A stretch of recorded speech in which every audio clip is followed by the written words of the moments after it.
A mediados de los 80, en un país que recién salía de una cruda recesión, un puñado de jóvenes ejecutivos encabezados por Sebastián Piñera visualizó el futuro. Supieron sacar partido tanto de las privatizaciones, de la dictadura, como del retorno a la democracia para hacer grandes negocios personales.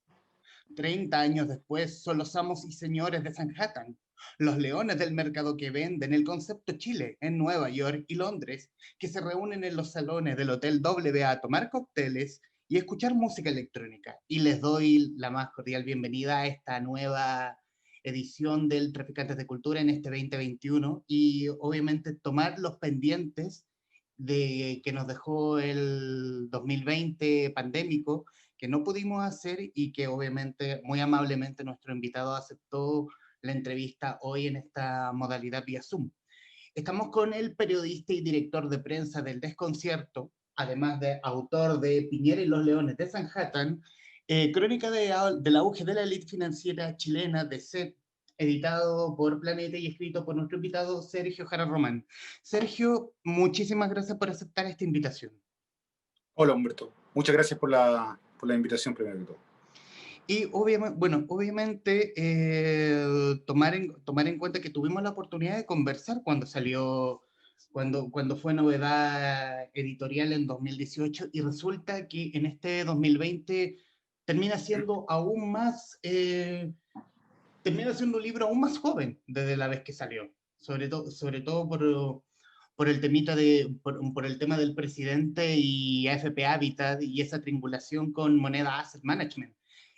Pero antes de irnos a eso, antes de hablar de actualidad, y para quienes nos verán o escucharán a través de Radio Touch TV, nuestras 7 plataformas, además de Mundo Películas, de Libro Show, ¿cómo nace la idea de un libro como este?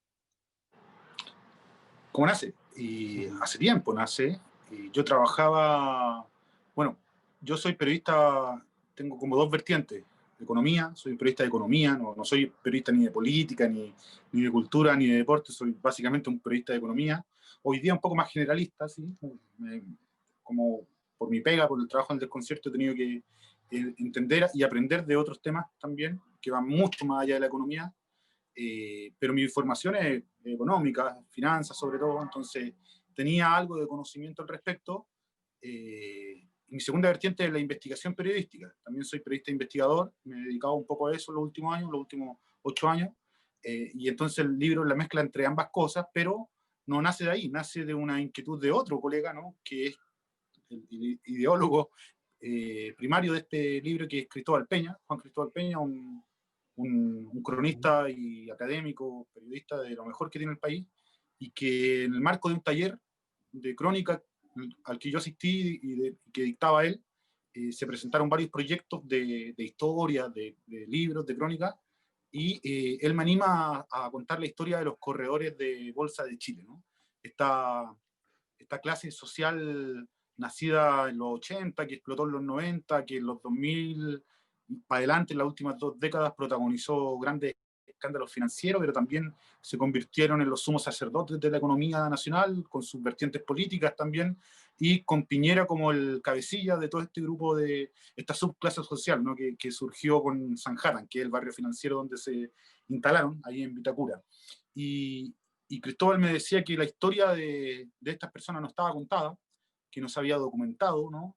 Que todos hablaban de ellos y los leían en los diarios, los escuchaban en seminarios, y nadie sabía muy bien quién eran, ni cómo se habían formado, ni cuáles eran sus excentricidades, sus costumbres, de dónde venían, a quiénes respondían, cómo habían formado su fortuna y cómo habían moldeado el destino del país a sus intereses, digamos. Esa historia me interesó, me convocó mucho. Yo tenía, como te dije, fuentes, cercanía, conocimiento del mercado. Lo enfoqué específicamente en lo que son las finanzas, en lo que es Manhattan, no en la industria de chimenea, no en ese tipo de economía, ni en la macroeconomía, sino más bien en lo que es la industria financiera. Y traté de trabajar perfiles, ¿no? De los principales protagonistas de esta industria, que es lo que se puede ver a lo largo del libro. El libro es una historia cronológica que parte en los 80 y termina en el 2015, desde que Piñera asume la gerencia general de Citicorp, que es una corredora de bolsa, donde forma a una serie de ejecutivos que después en los 90 forman sus propias corredoras y se hacen del mercado financiero chileno. En medio surgen las AFP, ¿no? Que son el gran pilar que les permite a ellos explotar y transformarse en quienes son. Y en paralelo a esto van ocurriendo hartos casos, ¿no? Casos que quedan enterrados, casos que no son públicos, fraude a la AFP, trenzas políticas, comerciales, de amistades, societarias, entre muchos de los protagonistas, y siempre con Piñera, presidente del país, encabezando este grupo de corredores de bolsa salvajes, ¿no? Que son los que finalmente terminan por consolidarse en Chile y salir para afuera como ejemplo de desarrollo económico a los países latinoamericanos, y que en este 18 de octubre de 2020 finalmente choca contra la pared ese tipo de modelo de desarrollo, ese tipo de hombre de negocio, ¿no? Queda enfrentado a sí mismo, a su espejo. Piñera nuevamente surge ahí como el principal ejemplo de aquello, y por eso el libro como que vuelve a cobrar vida y auge a propósito del estallido social, porque refleja una realidad que era incómoda para mucha gente y, que, y que estaba ahí, ¿no? Estaba latente, era cosa de olfatearla nomás un poquito antes, y Cristóbal Peña yo creo que fue bastante acertado en esto, por ahí por 2013, 2014, que fue cuando iniciamos esta investigación. Haciendo memoria de la conversación que tuvimos hace 2 años y también del tema del libro, que haces, ejemplificas a estos personajes que pululan en el libro con el antiguo yuppie ochentero, con el corredor Ah, de bolsa de Wall Street. Y antes de que se nos vaya la idea, porque como tocaste el 18 de octubre, nos vamos a agarrar de eso, pero solo en ese punto. eh, ¿Cómo, cómo temieron estos yuppies esta avenida? ¿Cómo temieron este estallido social aquellos? ¿O en realidad fue como un temor pasajero, entendiendo obviamente que las grandes fortunas en temas de pandemia aumentaron en cantidades estratosféricas, comenzando por el presidente? sí. Sí, bueno, eso fue un efecto colateral, digamos, yo te diría que no esperado, o a lo mejor por ellos sí, ¿no? Porque los cálculos siempre son precisos en el lado de ellos, y probablemente vieron que por donde se desangraba el país, por otro lado crecía, ¿no? El consumo a través de canales digitales, el consumo del retail en lo que tiene que ver con supermercados, no lo que tiene que ver con tienda por departamento, sino con supermercados, y algunas industrias en particulares siempre se van a ver beneficiadas de las crisis. Mientras algunas caen, otras van a crecer, y es ahí donde algunos sacan ventaja, ¿no? Pero para cada uno tiene su explicación. Julio Ponce también subió su fortuna, y eso tiene que ver con el desarrollo de otros proyectos, de litio, qué sé yo. Sebastián Piñera tiene tantas inversiones que es difícil saber por qué aumentó la fortuna su grupo familiar, ¿no? Debido a qué razón, a qué inversión, a qué activo, porque además los tiene todos escondidos, opacos, y no se sabe bien si son de su hijo o son de él, y si son de su hijo, ¿por qué? ¿Pagó herencia? ¿Los donó? No hay ningún registro de eso. Y te lo digo con conocimiento de causa. Yo he publicado las declaraciones de impuestos de bancar en el desconcierto, y ahí no aparecen donaciones, lo que aparecen son transferencias directas del presidente a su hijo hacia paraísos fiscales entre gobiernos. La fortuna de Luxic también subió, ¿no? Ahí podría explicarse el alza de precio del cobre que se ha dado, pero también podría explicarse que le ha ido bien a los bancos, ¿no? Han tenido más negocio, cada uno de los préstamos que han estado haciendo es comisión para adentro. Entonces, yo creo que algunos lo vieron con mucho temor, como lo vio toda la clase política también al comienzo del estallido social, que iba a barrer con todo, iba a pasar por encima de todo, pero cuando se llega a este acuerdo político en el que se, en el que se salva a Piñera, ¿no? A través del proceso constituyente, yo creo que las aguas se empezaron a calmar, tanto en el mundo político como en el financiero. Piñera recibe este salvataje del Congreso, porque el Congreso estaba viendo que arrasaban con Piñera y después arrasaban con ellos también, ¿no? Entonces un salvataje de la clase política, una respuesta de la clase política a la crisis. Luego cae el coronavirus, y fundamentalmente en la moneda era conocido como el San Coronavirus, ¿no? Que le permitió darle continuidad al gobierno de Sebastián Piñera. Si no, a lo mejor no estaríamos hablando de esa historia, estaríamos hablando de otra cosa, ¿no? Entonces, yo creo que esos dos elementos permiten a estas personas respirar tranquila, pero viene un problema mayor, ¿no? Y yo creo que eso es lo que los tiene un poquito nerviosos todavía, y que es qué va a pasar con el sistema previsional, Humberto. El sistema previsional es la piedra angular de Sanhattan. Las AFP son las que van a cada apertura de bolsa, a cada operación de endeudamiento a través de bonos, a cada aumento de capital de alguna empresa o escisión de la misma para crear otra, como Cencosud Shopping, ¿no? Son las AFP las que ponen gran parte del capital, o cuando una empresa como Falabella se compra otra, creo que fue Linio, ¿no? Esta empresa Ujú. en línea, ¿no? Las AFP son las que ponen 300 millones sobre la mesa ahí. Si no, no encuentran un inversionista. Dime, ¿quién en Chile tiene 300, 500 millones de dólares para ir a un aumento de capital de Falabella, para ir a la creación de una nueva compañía como Cencosud Shopping, para ir a distintas operaciones de deuda que hacen estas empresas? No hay inversionistas con esa cantidad de dinero en Chile. Quizás los fondos mutuos podrían por ahí, pero están, yo creo que son 3 o 4 veces más chicos que la AFP o incluso más. Entonces, el sistema previsional es fundamental para ellos, y lo que están viendo hoy día es el resquebrajamiento del mismo, ¿no?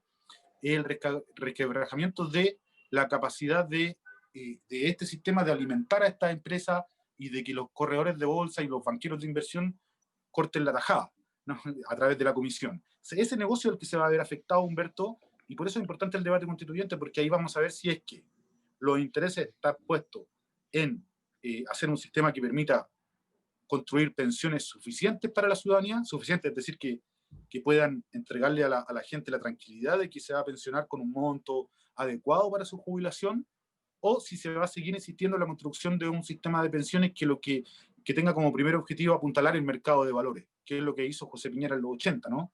Apuntalar el mercado de valores con la reforma del 85, cuando se le permite invertir en acciones en la AFP, y hacer de esto un gran negocio para Sanhattan y no para la gente común y corriente. Eso es lo que está hoy día en debate, lo que está en crisis, y lo que todavía tiene nervioso a gran parte de Sanhattan, Humberto. Yo te diría que todavía no es, más que un quiebre del sistema, es que se les va la gallinita a los huevos de oro, ¿no? Ya no van a tener a quién recurrir.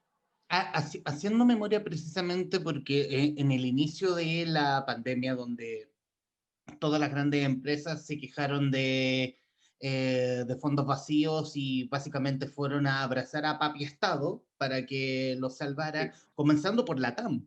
La TAM estuvo a punto, estuvo así básicamente de quebrar, y aquí quienes más Pero, perdían no era, y quienes perdían más no es precisamente ni la familia Cueto ni los brasileños, sino las AFP, que invirtieron grandes capitales en la aerolínea.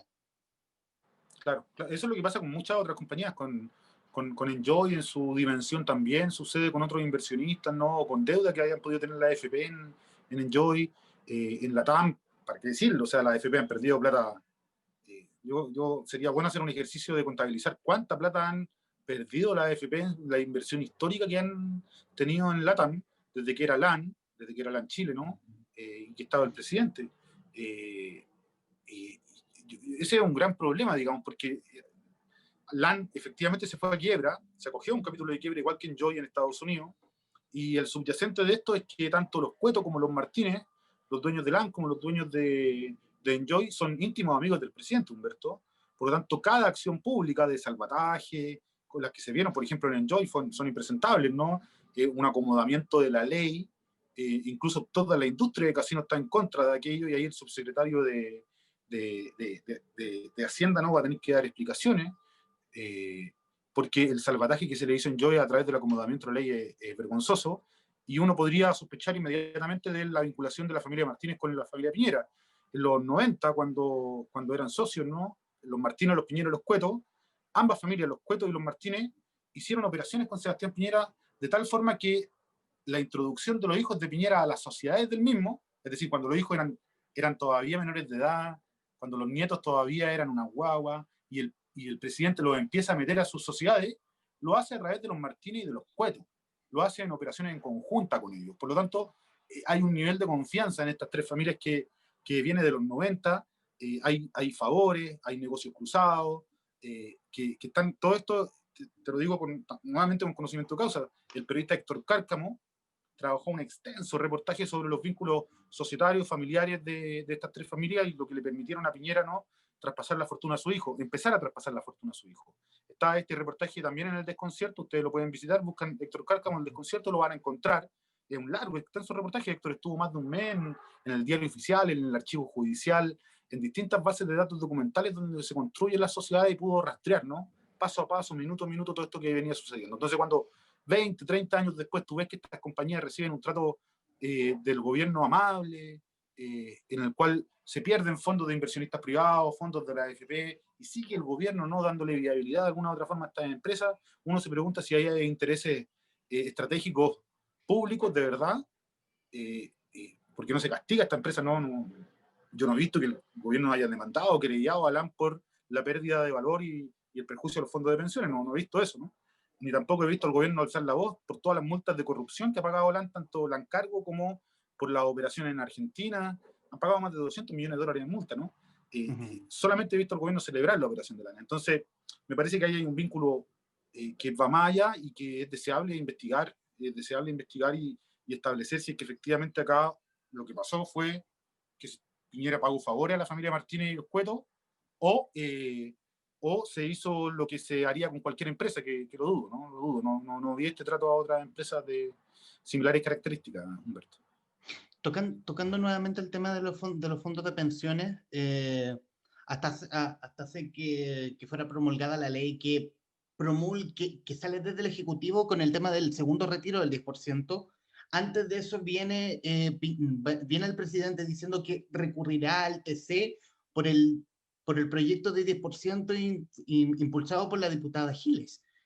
Sí. Corte, viene también Gino Lorenzini de Felices y Forrados diciendo de que hay una triangulación entre Habitat, Moneda Asset Management y, bueno, y el vehículo de inversión que le está viendo el fideicomiso ciego al presidente, que en el fondo que está prohibido por la ley, pero para el resto, no para el presidente. Sí. Bueno, mira, eso lo que dice Gino lo recoge de un artículo del Mostrador que se publicó hace más de un año, y de un segundo que publicó El Desconcierto también hace más de un año. Esos artículos son, ponte tú, de julio y agosto, una cosa así. Julio el Mostrador, agosto El Desconcierto, y lo que recogen ambos artículos es una discusión que se dio en torno al juicio del caso Cascada, donde estaba un gerente de Julio Ponce, el dueño de SQM y la sociedad de Cascada, en contra de AFP, la Fiscalía y un administrador de fondos que se llama Moneda Asset Management, ¿no? Lo que dice la defensa de Julio Ponce, el abogado Gabriel Saliasnik, que hoy día es abogado de Piñera, ojo, él es el que revela esta información. La información que expone Gino y que la recoge estos dos artículos es información que revela Gabriel Saliasnik en el marco de un juicio. Y Saliasnik, como sabrán muchas de las personas que están escuchando este podcast, es abogado hoy día de Piñera. Entonces es rara la jugada, ¿no? Porque uno podría decir, bueno, algo que perjudica a Piñera lo hace público el mismo abogado que tiene él hoy día. Cuando Saliasnik lo hizo público, no lo hizo público para joderse a Piñera, por así decirlo. Lo hizo para joderse a los querellantes en contra del gerente de Julio Ponce. ¿Y quién eran los querellantes? Lo que te acabo de decir, la AFP, Habitat entre ellas, y Moneda Asset Management, además de la Fiscalía y otros más, digamos. Lo que dice Saliasnik es que Habitat invierte digamos, traspasa nuestro dinero a Moneda Asset Management para que Moneda Asset Management haga inversiones a nombre de Habitat. Esas inversiones, entre otras empresas que hace Moneda Asset Management, las hace en una empresa que se llama ILC. ILC, a la vez, controla Habitat. Y eso está prohibido por ley, ¿no? El tema está en que la ley ha tenido modificaciones en el tiempo y ha establecido ciertas excepciones. Ha dicho que cuando esas inversiones triangulares no son significativas, se pueden hacer. ¿Cuándo una inversión no es significativa? Cuando no pasa ciertos porcentajes, 0,2% del fondo, 0,1% del total, cosas como esas. Y el debate está en sobre si el cálculo que hace la superintendencia, que dice, y el gobierno en general, y distintos economistas, ¿no? Incluso el Banco Central, que dice que estas operaciones no son significativas, es decir, que están en ley, y los cálculos que hace Gino Lorenzini, que dice que sí son significativas y que sobrepasarían entonces la norma legal y serían ilegales. Bueno, eso yo no lo he podido aclarar, ¿no? Porque yo no tengo la capacidad técnica, por así decirlo, Humberto, para sacar esos cálculos y establecer si es que acá hubo o no hubo una vulneración de la norma. Gino dice que sí, digamos, pero habría que mirar sus números. La superintendencia dice que sí, y hay que hacer lo mismo, mirar sus números, digamos, pero hay que hacerlo con expertise, y en eso yo no me declaro incompetente, no creo que lo pueda hacer a esta altura. Pero lo otro que está en juego es si Piñera opera o no opera en esta cuestión, ¿no? Y de qué forma Piñera está presente en esto. Bueno, lo que dice Gino es que esto todo es una movida de Piñera. ¿Y cómo? Porque Piñera también era aportante de Moneda Asset Management, es decir, Moneda, Piñera, al igual que la AFP, le pasaba su plata a Moneda para que la invirtiera. ¿Y qué hacía Moneda? Invertía la plata de la AFP de Piñera y de un montón de otra gente en distintas empresas, entre ellas ILC. Entonces, Gino lo que trata de decir es que Piñera controla a AFP Habitat a través de esta triangulación. Yo creo que es una acusación avesada, digamos, hay que probarla, ¿no? Yo te podría decir que me hace sentido, que sospecho de que, claro, ¿no? Pero no te lo podría asegurar, ni te lo podría probar, Humberto. Y yo tuve la oportunidad de entrevistar a Gino también en el desconcierto, en un live de más de 2 horas, digamos, donde revisamos punto por punto todas sus acusaciones, digamos. Él recibió también las preguntas difíciles como esta, y la verdad es que hasta ahora no se ha podido establecer ese vínculo, es una probabilidad, ¿no? Pero lo cierto es que se paró una comisión investigadora, que no sé cuál será el destino hoy día, porque estaban todas las comisiones investigadoras, había prioridad para las con COVID, además el diputado que la impulsó se va como constituyente, que es Renato Garín, no sé qué va a pasar con esa comisión investigadora en definitiva, pero lo que sí sé es que esto debiese investigarse. Esto y un montón de otras operaciones más, Humberto, que está bien. Lo que pasa es que el mercado está lleno de esto. Es un club pequeño de inversionistas, es un club pequeño de corredoras que dominan todo el mercado, ¿no? Y que ocupan esto para efectivamente ejercer su control sobre distintas empresas, y a mí no me extrañaría que el presidente y un grupo de amigos de él hicieran lo mismo. ¿No? Yo pude ver eso en Exalmar, por ejemplo, cuando el presidente invirtió en Exalmar, pude ver cómo su gerente general se cuadraba a todos los otros inversionistas para hacer control y elegir un director en la empresa Exalmar, una pesquera peruana. Cuando revelamos el negocio del presidente, cuando yo estaba en la radio Bio Bio, ¿no? Y sus sociedades en paraísos fiscales. Entonces, para mí no es extraño ver un complot de ejecutivos, de inversionistas, de la talla de Bancar y de otros, eh, relacionándose entre sí y con otros más para poder controlar una empresa de forma indirecta o directa. Eso no es extraño. El tema está que nadie lo investiga y que nadie lo sanciona. Y esto no puede quedar solamente en manos de periodistas o de un administrador. En realidad, Gino no es un administrador de fondo, es un asesor de fondo, ¿no? Es un asesor de fondo. No puede quedar en manos de un asesor de fondo que es parte de la industria como él, que tiene sus intereses también, Gino, ¿no? Por lo tanto, esto tiene que ser una investigación independiente de las personas que correspondan, de los organismos que correspondan, y no de privados con intereses económicos al respecto, ni de periodistas, porque bueno, los periodistas podemos jugar en paralelo, digamos, pero no tenemos todas las herramientas intrusivas que sí tienen la Fiscalía o la Comisión para el Mercado Financiero, ¿no? Se dotó de nuevas herramientas que no las ocupan. Bueno, Joaquín Cortés era parte de una AFP, entonces uno no puede esperar mucho de eso, ¿no? Joaquín Cortés, el presidente de la CMF, lo puso Piñera ahí. Entonces uno queda a esperar de eso también, ¿no? Era un insider del sistema. Era uno más de San Jarán. A lo mejor, y haciendo memoria con el tema del libro, que a lo mejor Piñera tenía en la habitación de al lado el mismo computador que ocupó para la operación de LAN. El de Bloomberg. Tenía un Bloomberg, tenía Bloomberg al lado. Puede ser, yo no sé, yo del presidente no tengo la mejor impresión, y después del estallido social menos, digamos, pero en el ámbito de los negocios, que es lo que me convoca, no me parece que sea una persona confiable, ¿no? Todo lo contrario, me parece que es una persona de la cual hay que estar mirando, y las autoridades regulatorias debiesen estar permanentemente encima de él, y de hecho la historia así lo ha demostrado, ¿no? El caso de Banco Talca, el caso de las acciones de LAN, no es una persona que tenga un currículum limpio, por así decirlo, y increíblemente fue presidente 2 veces de Chile. Razones del estallido, ¿no? O sea,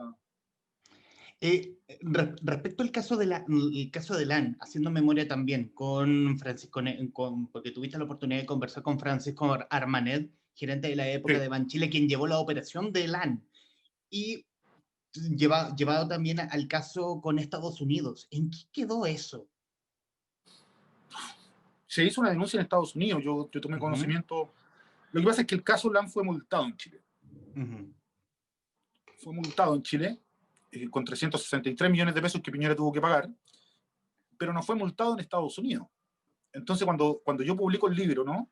Y pongo este extracto del libro en CIPER, y vamos a CNN, y va Hermenet también a dar la entrevista, que es como la gran garganta profunda del libro, ¿no? El que dice que tiene grabaciones de Sebastián Piñera en su caja fuerte y que dan cuenta de que ocupó información privilegiada. Él no fue multado en Chile por ocupar información privilegiada. Él fue multado en Chile por operar comprando acciones de LAN, estando en conocimiento de información privilegiada. Estando en conocimiento. Que es un eufemismo rasca para decir que el tipo... Pero ¿cuál es la diferencia el uno del otro? Porque a mí me suena igual. Que uno debe estar en conocimiento y hacer la operación, pero no ocupar ese conocimiento. ¿No? Ok. Una idiotez. O sea, sí. Si ese conocimiento le decía a Piñera que las acciones se iban a ir al demonio, él no las compra. Y eso es ocupar el conocimiento, ¿no? Entonces, como las acciones no decían eso, él compró. Por lo tanto, igual está ocupando el conocimiento, ¿no? Él compró. Perfecto. Ahora, lo que dice él es que le avisó un computador. Eran 18 millones de dólares. Y de hecho tuvo que conseguir financiamiento, ¿no? Hubo un comité de crédito especial en el que participó Andrónico Luxic para darle financiamiento a través de unas operaciones llamadas simultáneas. Y él pretende hacernos creer, yo hablé con el superintendente de la época, Humberto, de que un computador le dijo que tenía que comprar acciones, que saltó una alerta y le dijo, gasta 18 millones de dólares, Sebastián, para comprar acciones de LAN, ¿no? Y él no hizo ningún análisis, él no observó ninguna tendencia de mercado.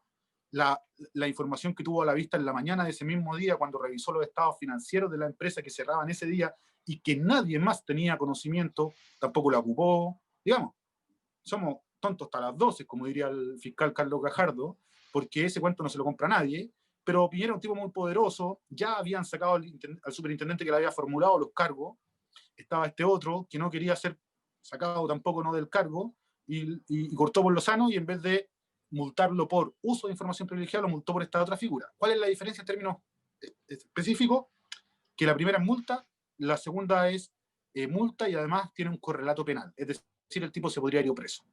Ahí hubiese entrado la fiscalía, lo hubiese acusado y hubiese tenido penas de cárcel, ¿no? Eso es en Chile. En Estados Unidos el tema, que yo sepa, no se investigó.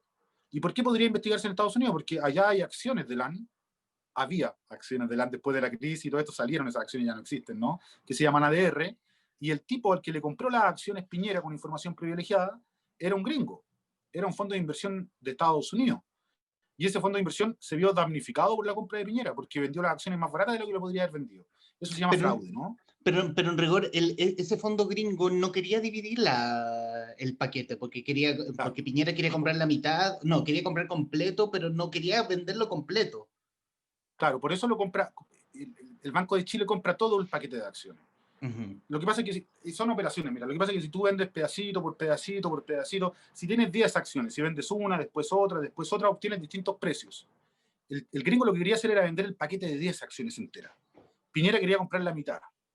Banchile le dijo, yo compro el paquete entero, yo lo compro entero y te asigno la mitad y la otra mitad me la quedo yo y se la vendo a mis clientes. Eso tampoco se investigó, Humberto, y eso también es ilegal, eso que hizo Banchile. Eso también se debió haber investigado. Entonces también estaba involucrado Luxic, ¿no? Porque Luxic es el dueño de Banchile en esta operación.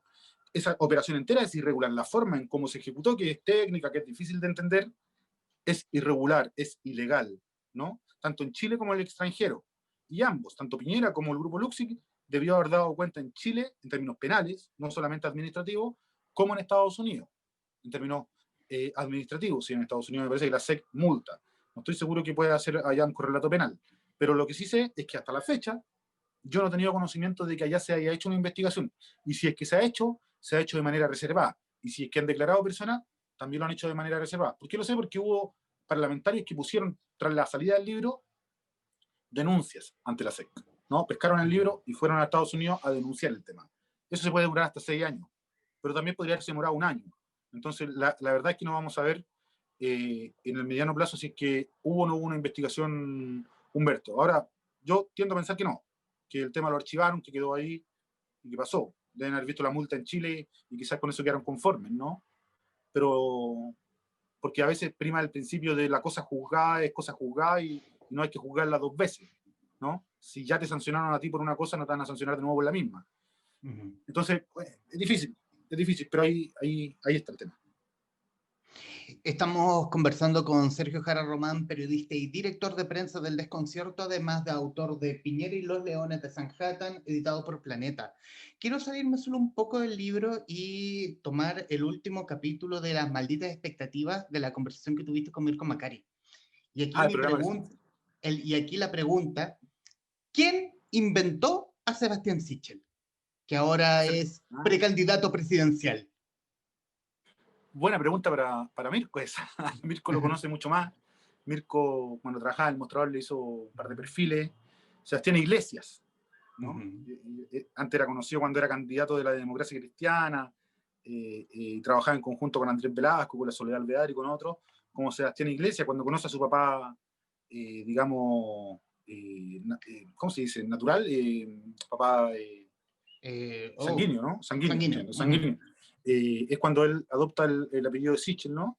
Y hoy día lo conocemos como Sebastián Sichel, que está más cerca a los postulados de la derecha. De hecho, él se presenta como alguien independiente, sin partido, pero su historia completa ha sido de política vinculada a distintos partidos. La democracia cristiana en particular hoy día le conviene más estar pululando afuera, pero los poderes fácticos están ahí presentes en él, ¿no?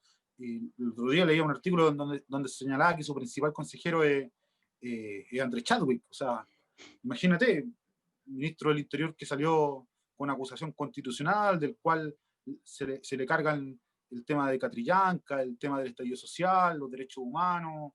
Sichel, yo creo que no es, bueno, una buena elección asociarse a Chadwick, pero lo que está tratando de hacer es instalarse dentro de la derecha, entonces hay que mirarlo como una mirada, como una jugada estratégica para él, de poder primero ganarse a ese sector, a la derecha, y poder arrastrar todo lo de centro que él ya tiene, ¿no?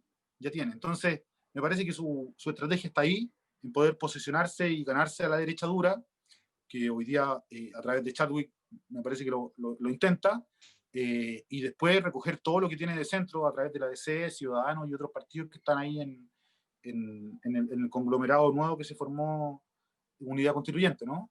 Lo que está a la derecha del PS, si se quiere. Yo creo que ese es como el espectro en el que quiere moverse Sichel, y eso es lo que está haciendo. Eso, por ahí lo veo, Humberto. Yo, la verdad es que para atrás lo conozco hasta su vínculo con la DC, era militante de DC, cuando tenía este otro apellido que te decía, pero el que te puede hablar más desde su inicio es Macari, que como bien lo escuchaste el otro día en Maldita Expectativa, que es el programa que hacemos todos los martes con Mirko a través del Desconcierto en la mañana. Pueden verlo en Spotify, Facebook Live y otras redes. Sí, muy entretenido. Él es el que maneja esa información, digamos. Porque Mirko igual es un periodista con más bagaje, más años que yo, ¿no? Viene trabajando hace más tiempo. Él viene de La Nación Domingo, del Mostrador hace mucho tiempo. Yo soy un poquito más chico. No tiene la imagen de Sichel una como la que tenía Piñera a comienzo, donde era también muy resistido por tener este pasado de C? Sí, que el pasado de sede de Piñera más bien familiar, no es tanto de él. Efectivamente, Piñera siempre se ha reflejado en la DC al principio, pero cuando le tocó, y esto lo dijo Patricio Elwin, no lo digo yo, cuando le tocó entrar a la DC pidió al tiro cargos, y le dijeron ponte la fila, el tipo no quiso, y se fue a donde su amigo Andrés Alemán, que ya le había ofrecido entrar a RN, y se metió a RN, ¿no? Y ahí sí tenía cargo, y fue candidato presidencial inmediatamente, y todo el cuento. Entonces yo creo que el pasado de C de Piñera es bien difuso, es un tipo que se acomoda, ¿no? Al centro por fines electorales, pero Piñera, o sea, si ustedes miran lo que era la DC antes, es muy distinta a lo que es Piñera antes, ¿no? Piñera es un defensor del libre mercado, de la profundidad de lo que es el neoliberalismo, y es un fundamentalista de mercado, Piñera, ¿no? Un fundamentalista del mercado. La DC no era así antes. Y quizás con el tiempo se fue transformando en eso, ¿no? Con los gobiernos de la concertación, pero al principio no era así. Entonces es difícil que en esos inicios Piñera se sintiera representado por la DC. Su papá sí, era diplomático de la DC, ¿no? Uno de sus hermanos también, el Polo Piñera, militante ese, ¿no? Pero José Piñera para nada fue ministro de la dictadura. Piñera era un corredor de bolsa en los 80, un banquero en los 70, y después un senador de derecha en los 90, por lo tanto, cerca a la DC, de la boca para afuera nomás. Y Sichel efectivamente fue militante de C y le dio palo a Piñera, ¿no? Por Twitter, decía un montón de atrocidades contra Piñera, y hoy día ha dado un giro importante hacia la derecha para tratar. Yo creo que esto es una estrategia, Humberto, en definitiva, lo de Sichel, ¿no? Son perfiles distintos a los de Piñera. Creo que un tipo que efectivamente logra sintonizar más con la clase media que Piñera, ¿no? Que le hace más carne y más piel a la clase media, porque es un tipo que se representa más ahí. Piñera siempre ha venido de la clase acomodada, aunque él diga que es de clase media, es una clase media acomodada. ¿Quién era de clase media en los 80? Esa clase media no era clase media, era clase media alta, ¿no? Eran los poderosos. Los 80 no había clase media, ¿no? Había gente adinerada y otra que no tanto. Y había una capa menor, muy menor, de personas con recursos entre medio, digamos. Y Piñera estaba, yo te diría, en lo alto, ¿no? De ahí para arriba, ¿no? Sobre todo su familia, Su papá era diplomático, no era, mi viejo era mecánico, ¿cachai? Esa es la diferencia, ¿no? Y haciendo memoria también citando a alguien en una entrevista que creo que dijo en Radio Sach, pero del cual no me acuerdo el nombre, que es la crítica que se le hacía a Sichel. Y tomando también el tuit de Banco Estado, donde le agradece al presidente del banco, donde yo creo que esto no lo he visto nunca con los otros presidentes. Es como, No, oh, o sea, le agradecemos por lo que ha hecho por los clientes y estuvo 6 meses o 3, no sé. bueno, mira, él entró a Banco Estado y salió inmediatamente en un montón de revistas de Cuché y medio de elite, digamos, y yo nunca había visto algo como eso, ese fenómeno. Tampoco había visto un tuit del Banco Estado, salió el presidente del Banco Estado inmediatamente a criticarlo, ¿no?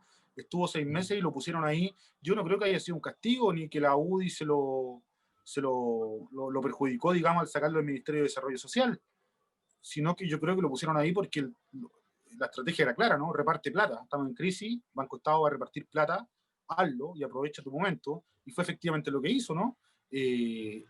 Amplió lo que es el FOGAPE, hizo trabajar a la gente de Banco Estado en horario, como lo dice el presidente del sindicato, que no tenían nada que ver con lo que estaba haciendo el banco.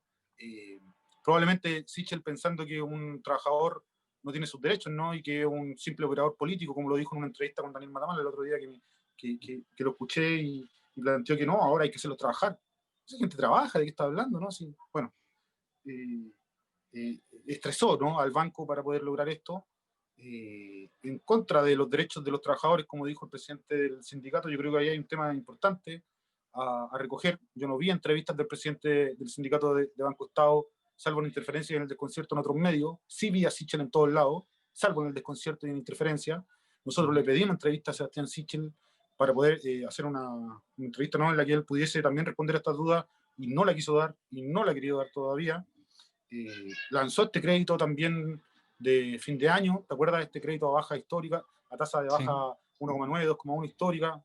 Eso de nuevo, repartir plata, ¿no? Lo pusieron ahí para eso, para que repartiera plata. Le cayó un hackeo tremendo, si en todo caso, que hasta ahora no sabemos muy bien qué pasó con eso, pero bien lo dijiste tú, estuvo 6 meses y dio más entrevistas que cualquier otro vez el candidato de la elite, ¿no? Yo creo que la elite ve en él una salvación. O sea, nunca había habido un presidente tan mediático como Sichel en Banco Estado. Candidato. Un presidente No, de... no, en el cargo de presidente del banco. Sí, claro. Lo que pasa es que en general los presidentes del Banco Estado, la gente que ha llegado al Banco Estado, es gente de carrera en la industria bancaria, ¿no? Entonces tienen un perfil de banquero, de persona que se dedica al tema, a la industria, la conoce, qué sé yo.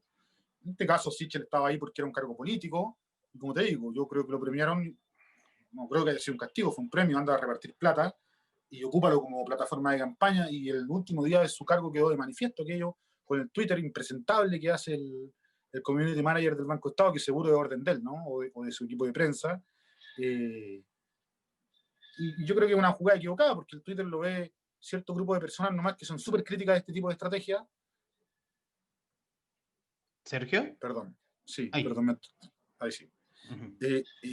Y Sichel lo que tiene que hacer es llegar al gran público, y ese gran público está en la televisión, ¿no?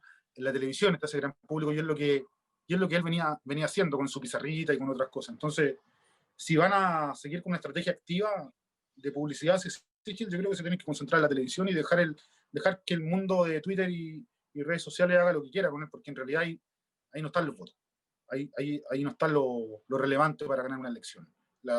Todavía sigue siendo la televisión la que tira más, y ahí el tipo entra donde quiere, cuando quiere y con quien quiere. Como es como carismático, simpático, le gusta, es como... Además viene del centro, Humberto. Es el yerno, es como el Rafa Araneda de los 90, es como lo que quería cualquier mamá. Con el yerno perfecto. Simpático, es chistoso, ¿no? De risa fácil, convoca al centro, convoca a muchos DC, quizá a alguien del PPD, ¿no? A los radicales, está haciendo un trabajo en la derecha dura para convocarla también. Yo creo que le ven más afinidad a él que a Lavín, ¿no? Porque Lavín ha dado tantos saltos para allá, para acá últimamente, que probablemente eso ya le molesta a alguna gente de la derecha, y están viendo en esta cara nueva quizá a alguien que le asegura ciertos mínimos, Humberto. Si yo creo que la derecha y el mundo empresarial y financiero ya tiene asumido que va a perder harto, pero quiere establecer ciertos mínimos, ¿no? Y esos mínimos están dados por el sistema económico. Entonces, cualquier candidato que le ofrezca mantener la autonomía del Banco Central, algún nivel de supervivencia de las AFP para seguir contando con esta masa, ¿no?, de dinero y de plata fácil para las inversiones y cosas similares a esas, ellos van a firmar. Cualquier candidato de esos que le ofrezca algo como eso, ellos van a firmar. Entonces también en Sichel quizás una buena alternativa para competirle a alguien como Jadwe, si el candidato de oposición, el que va a llegar a la final va a ser Jadwe, muy probablemente, ¿no? Y ayer, sin ir más lejos, le tiró un ramo de flores a Pamela Giles, que seguramente se va a materializar en el apoyo de ella más adelante a Jadwe, quizás que van a negociar un apoyo al gobernador Pablo Maltés, no sé, pero algo van a tener que negociar para eso. Pero ahí se va a trasladar una cantidad de votos importante a Jadwe, que lo van a seguir así creciendo y engordando, mientras que Unidad Constituyente se despedaza entre ellos mismos, presentando candidatos por acá, por allá. No creo que a Narváez le alcance para competirle a Jadwe, no creo que llegue a ese nivel, por lo tanto va a ser Jadwe el candidato a oposición, y no veo a Matei, o sea, Matei presentándose con Jadwe es pérdida inmediata, Lavín está muy peleadísimo, y Sichel puede que le haga una buena contienda a Daniel Jadwe, yo creo, Humberto, porque le roba mucho centro, mucho más.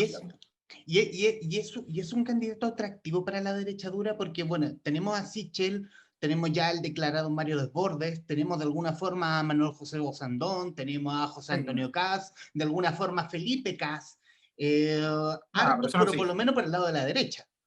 Sí, pero eso va a ser intentos para instalarse y negociar alguna cosa, ¿no? Pero en realidad Felipe Kast no existe, Osandón, que en paz descanse, ¿no? Lo mataron a Osandón, le pusieron la cabeza del caballo en la cama, como si fuera el padrino, y lo dejaron ahí, ¿no? Lleno de citaciones a la fiscalía, Osandón está fuera de la... Y Desbordes va a depender de él. Desbordes está asumiendo un discurso bien duro, no hace mucho, ¿no? Planteó que lo que se acaba de aprobar en Argentina a propósito de la ley de aborto es un atentado a los derechos humanos, que las personas debiesen tener armas para, siempre que estén calificadas, ¿no?, para poder optar a su legítima defensa, armar a la gente, o sea, ¿de qué estamos hablando, no? Aunque estén calificadas, me parece una locura. Entre más armas hay, es peor, ¿no?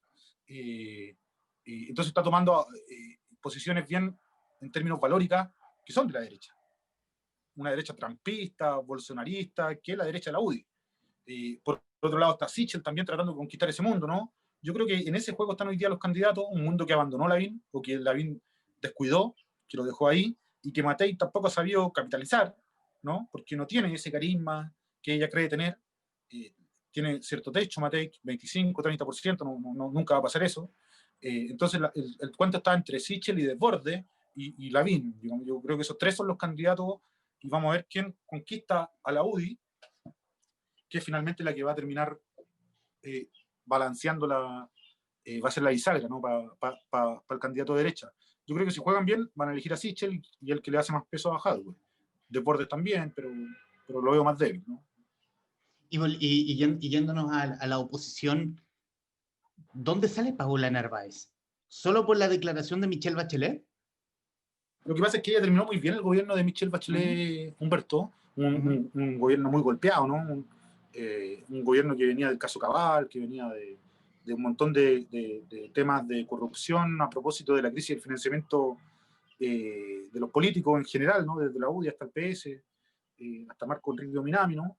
Y Paula Narváez asume la vocería de gobierno en ese último periodo y logra equilibrar cierta narrativa, cierto legado que pretendía dejar Bachelet en niveles mínimos. No estoy diciendo que hizo lo que se pudo Narváez, ¿no? Yo de hecho me acuerdo de haberla visto un par de veces en términos periodísticos, ¿no? Y haber dicho, bueno, sobrevivió, no sé si alguien lo podría haber hecho mejor, porque estaba difícil.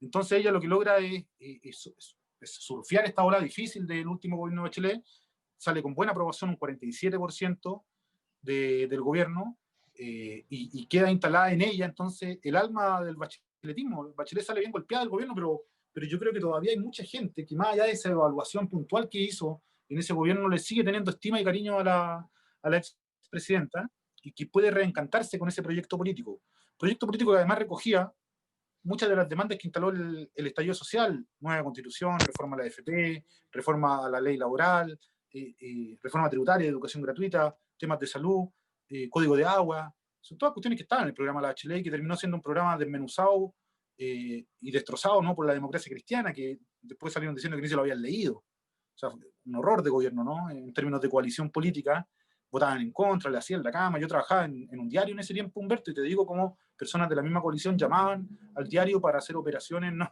Y pegarle al gobierno, desacreditar al gobierno. Entonces uno se preguntaba, bueno, ¿qué está pasando acá? Y eso tenía que ver con debilitar las posiciones más progresistas del gobierno que encabezaba Bachelet a través del Partido Socialista y del Comunista. Y bueno, el gobierno termina mal. Pero Narváez sigue de una otra forma como tomando ese ánimo, se sumerge, desaparece, pero hoy día ante la falta de candidato potente, vuelve a aparecer, la vuelven a levantar, ¿no? Paulina Bodanovich y otras personas más del PS, militantes, ex autoridades, y logran que Bachelet la apoye. Cosa que Bachelet no había hecho ni con Elizalde, que es presidente del partido, ni con... ¿Quién más va de candidato del PS? No me acuerdo. Jorge Tarud, No, Tarud del Insulza, PPD. Vidal. PPD es Tarud. Ya, tienes razón. Pero Insulza del PS también. Entonces ella cuando le ponen la firma a Narváez, lo que está diciendo el bacheletismo es el que está acá atrás, ¿no? Ese proyecto que si bien terminó mal, todavía logra despertar algunos corazones. Y si, sobre todo en el socialismo, ¿eh? Tenéis que ver esta primera etapa de la campaña, Humberto, como cuestiones de instalación, donde tenéis que ganar primero. Narváez no tiene que convencer a los comunistas, ni a la DC, ni al PPD, ni a nadie, ni al Frente Amplio. Tiene que convencer a los socialistas. Una vez que los socialistas la proclamen como candidata, probablemente Narváez se come a Heraldo Muñoz, del PPD, a Jorge Tarut, sin duda, ¿no? Y de la DC, bueno, habrá que ver a quién levanta la DC, pero yo no le veo mucha fuerza ni a Jimena Rincón, ni a Huenchumilla, que son como los dos presidenciables que hay, ¿no? Al lado de Narváez, ¿no? Y después tendrá que competir en una primaria más abierta con Daniel Jadwe, que ahí lo veo difícil, a no ser que cuadre a toda la unidad constituyente, que la cuadre detrás de ella, pero igual difícil, ¿no? Yo creo que mucha base socialista se le va a escapar a Jadwe, se va a ir con Jadwe. Y por otro lado, yo encuentro muy difícil que le gane a Jadwe, que logre sobrepasar eso. Pero por otro lado tiene que instalarse también en todo lo que es la nueva unidad constituyente, que ahí también va a tener que tener un proceso, yo te diría complejo, y que todavía no empieza, porque ella todavía no aparece, ¿no? Todavía no aparece dando una primera entrevista, ni siquiera una opinión. Todavía está sumergida, esperando ver bien cómo se levanta todo. Escúchame lo siguiente, Humberto. La primera señal política que da Bachelet no la da con Narváez, de hecho. La da un mes antes con Daniel Jadwe.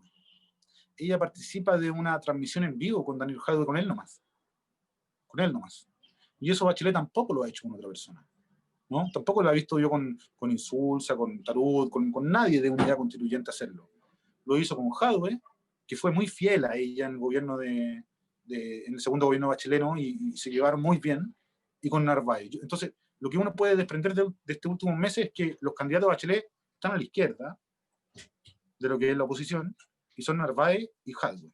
Por ahí se va. Pero y ahí más, sigue mucha gente. ¿Pero está más a la izquierda o está más con las lealtades? Porque no, nombras que Daniel Jadwe fue muy fiel en el segundo gobierno de Bachelet. De hecho, diría que los comunistas, y esto ya es opinión mía, que los comunistas fueron muy fieles con Bachelet en el segundo gobierno. Fue como Allende, fue como con Allende, ¿no?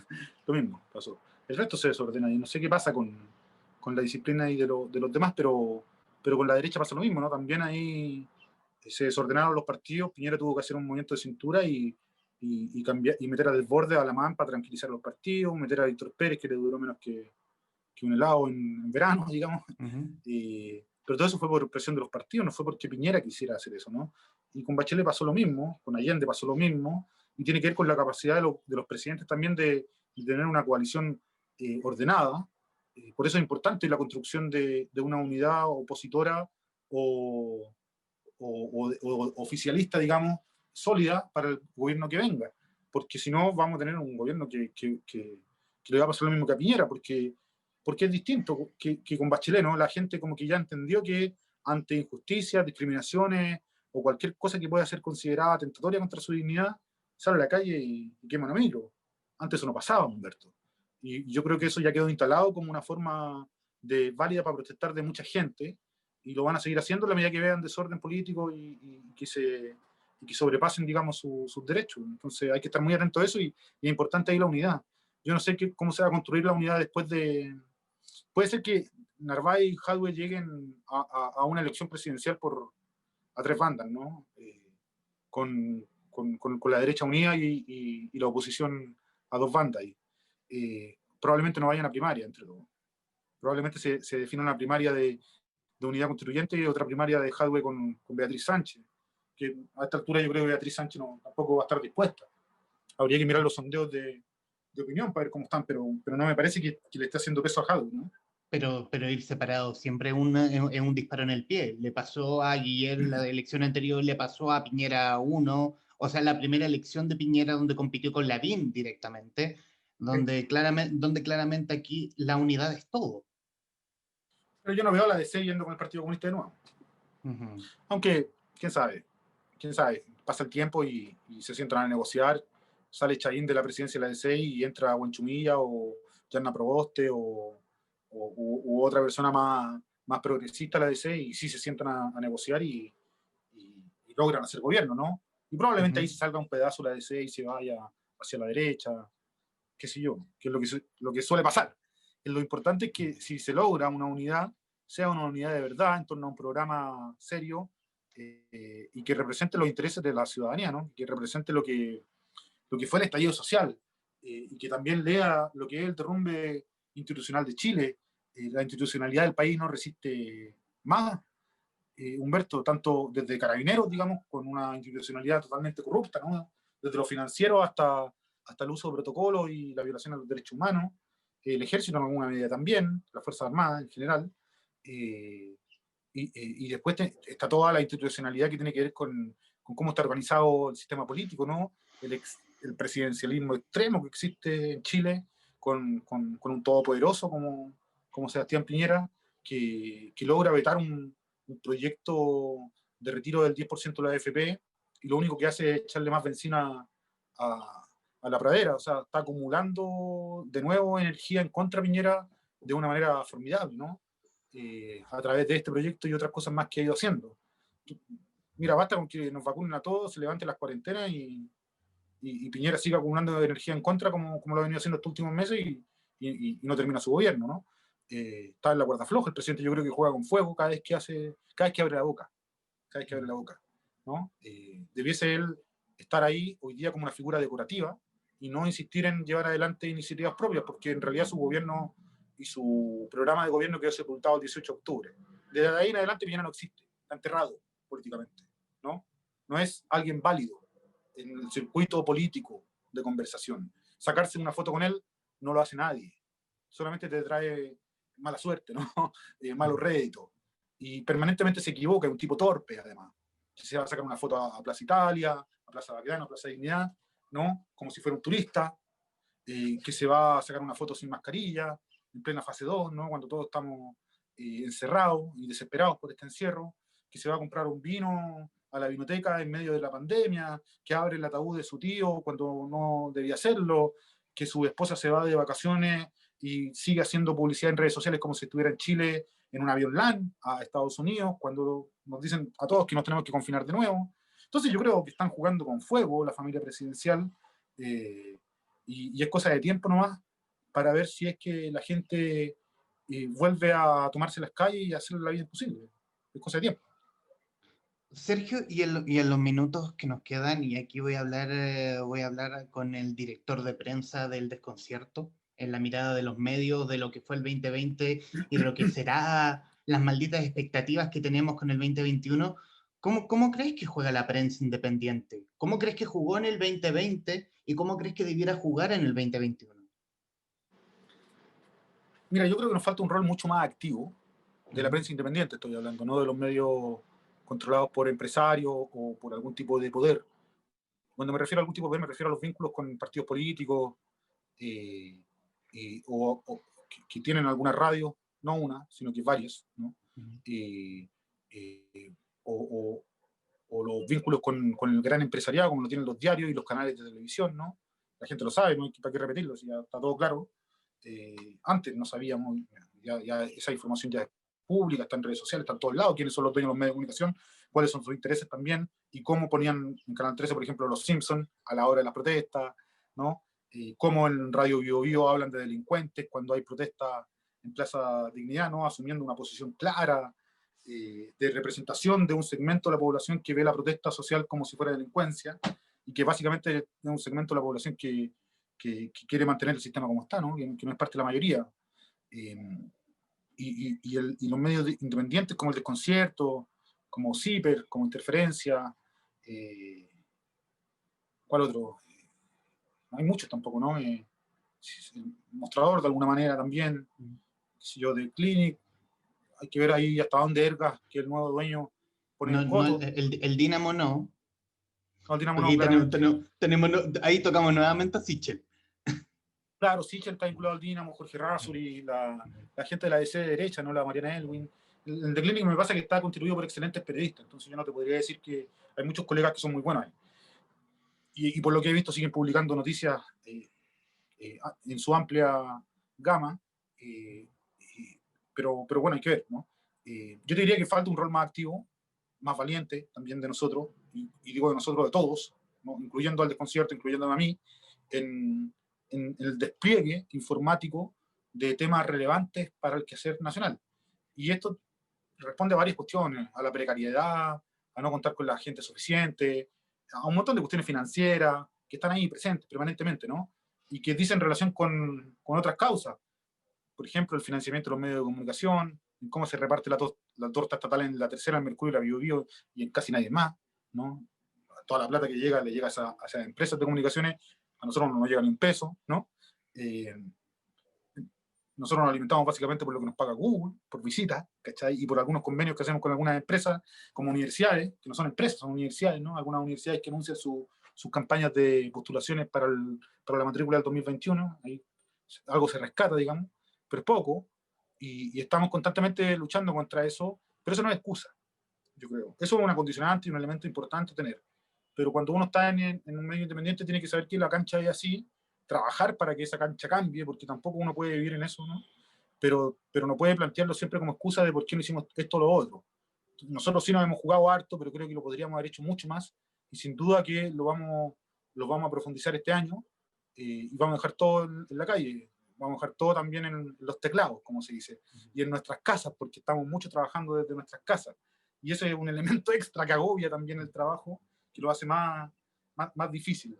Pero pese a todo eso, yo soy profesor también, Humberto, entonces esto mismo lo hablo con los estudiantes y les digo, pese a todo eso, si ustedes eligen este camino, háganlo sin quejarse, háganlo con la frente en alto y sabiendo que la gente vota, la gente toma decisiones en función de lo que los periodistas le comunican muchas veces. Y si lo que nosotros estamos comunicando está mal, es erróneo, o está mal comunicado, la gente va a tomar decisiones también erróneas, que pueden llevar a votar por personas que no son las adecuadas.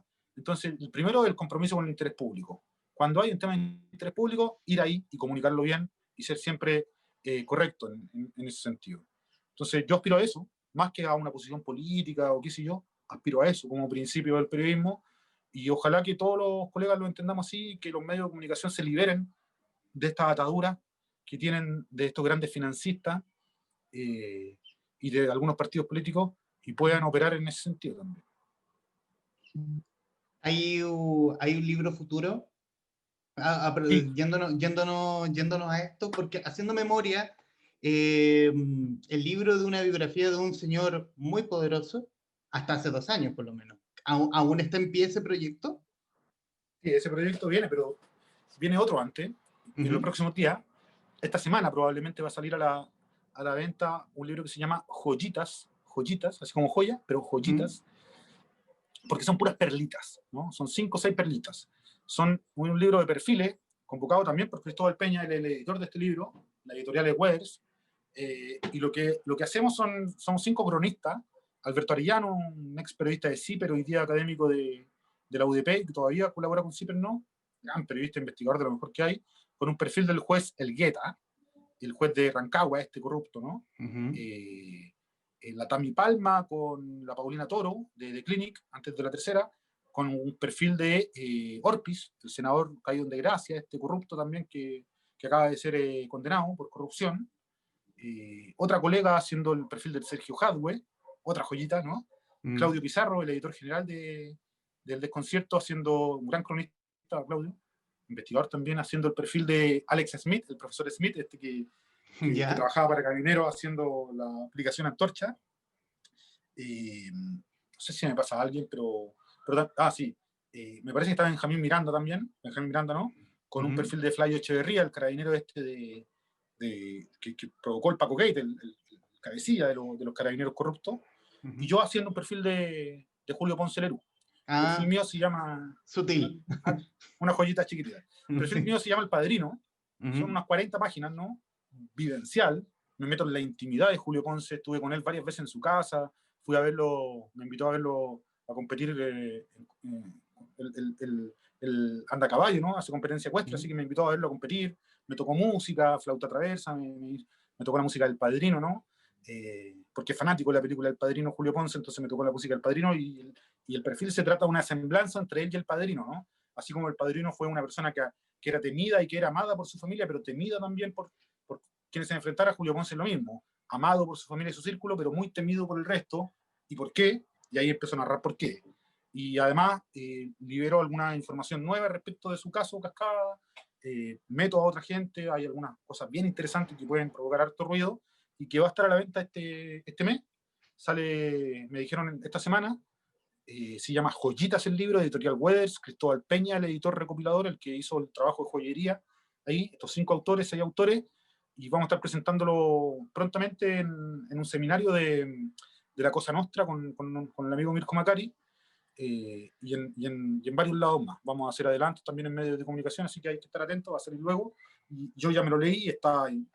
Así, es como Piñera los Leones San Jana, así una cosa como esa, pero así en ese estilo, narrado como bien vivencial, como bien chistoso, pero muy importante, con cosas muy relevantes. Me encanta, y después suena increíble, pero aún más espero a Luxit. Pero ese viene un año más, ¿no? Ese para 2022. Estamos todavía trabajando en investigar, en la recopilación de datos, hay que pegarse algunos viajes. Tiene cosas en Croacia, tiene cosas en Bolivia, en Perú, así que en el sur, ¿no? Hay que hacer un trabajo más de joyería. Perfecto. Y sobre todo porque para que Luxit no meta mano. No. Sus tentáculos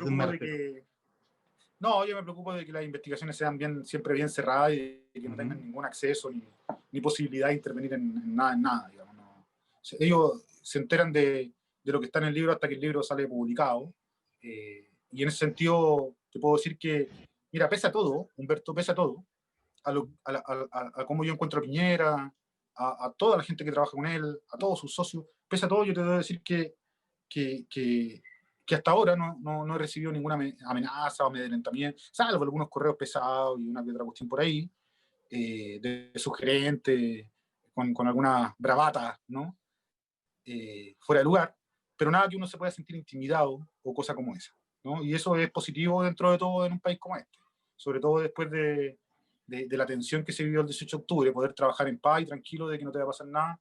Y lo digo esto no a propósito de victimizarse o algo como eso, lo digo porque en otros países los colegas mueren por cuestiones como esta. En México, sin ir más lejos, tengo muchos colegas que han muerto, ¿no? Por escribir la verdad sobre los grupos narcos y políticos también.